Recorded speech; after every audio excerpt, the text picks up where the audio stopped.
درجة ثانية.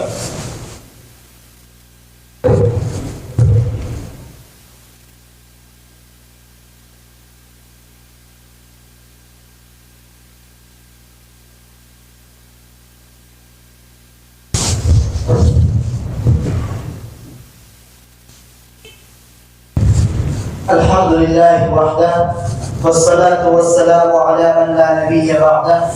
أما بعد فأعوذ بالله من الشيطان الرجيم. بسم الله الرحمن الرحيم. والعصر إن الإنسان لفي خسر. صدق الله العظيم. وقال النبي صلى الله عليه وسلم: نعمتان مغبون فيهما كثير من الناس، الصحة والفراغ، أو كما قال عليه الصلاة والسلام. محترم اساتذہ اکرام و منصفین حضرات و تشریف لائے ہوئے مہمان گرامی اور میرے ہم سفر ساتھیوں، السلام علیکم ورحمۃ اللہ وبرکاتہ۔ آج میں آپ حضرات کے سامنے وقت کی اہمیت اور چند معروضات پیش کرنا چاہتا ہوں۔ سامعین محترم، وقت انسان کی سب سے قیمتی دولت ہے۔ جو شخص وقت کی قدر کرتا ہے زندگی میں کامیاب ہوتا ہے۔ وقت کسی کا انتظار نہیں کرتا، جو لمحہ گزر جائے واپس پلٹتا ہی نہیں۔ کسی نے کیا خوب کہا ہے، وقت سونے سے قیمتی ہے۔ سامعین محترم، وقت کی پابندی ایک ایسی عادت ہے جو انسان کو کامیابی کی بلندیوں تک پہنچا دیتی ہے۔ طالب العلم وقت پر پڑھائی کرے تو امتحان میں اچھے نمبر حاصل کرتا ہے۔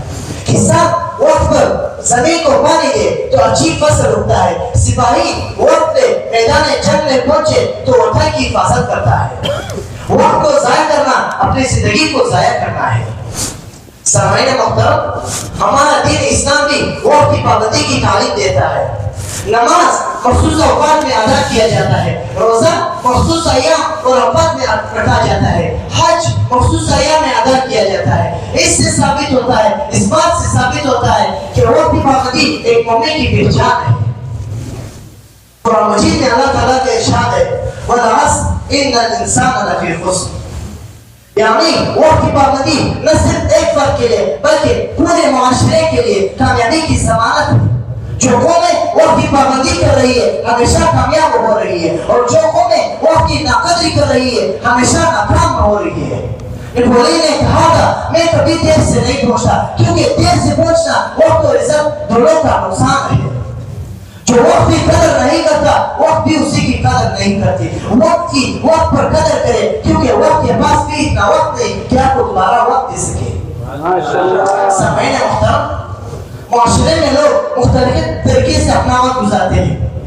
کوئی مطالعہ کر کے اپنا وقت گزارتا ہے تو کوئی کھیل-کود میں مشغول ہو کر اپنا وقت گزارتا ہے، کوئی خاندان کے ساتھ گفتگو کر کے اپنا وقت گزارتا ہے۔ انسان کو چاہیے کہ اپنے فارغ سے فارغ وقت کو بھی ضائع نہ کرے، کیونکہ وقت ایک ایسی نعمت ہے جس کی اللہ تعالیٰ نے قرآن مجید میں کئی قسمیں کہی ہے۔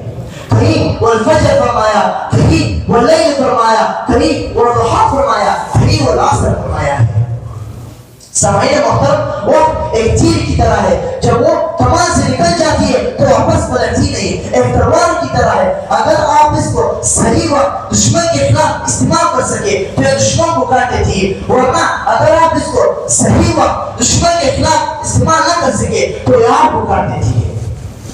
وقت آتا ہے تو دروازہ بدل دیتا ہے، وقت جاتا ہے تو انسان کو سبل دیتا ہے۔ وقت کی قدر نہ کرے جو زندگی میں کبھی، وقت پہ اس کو پچھتانے پہ مچل دیتا ہے۔ وقت کہتا ہے مجھے تھام لو، میں گزر جاتا ہوں، جو سمجھ لے میری قیمت وہ بکھر جاتا ہوں۔ جس نے لمحوں کو ضائع کیا وہ پچھتایا بہت، جس نے لمحوں کو ضائع کیا وہ پچھتایا بہت۔ میں کبھی لوٹ کے آؤں یہ ہوتا ہی نہیں، وما علینا الا البلاغ المبین۔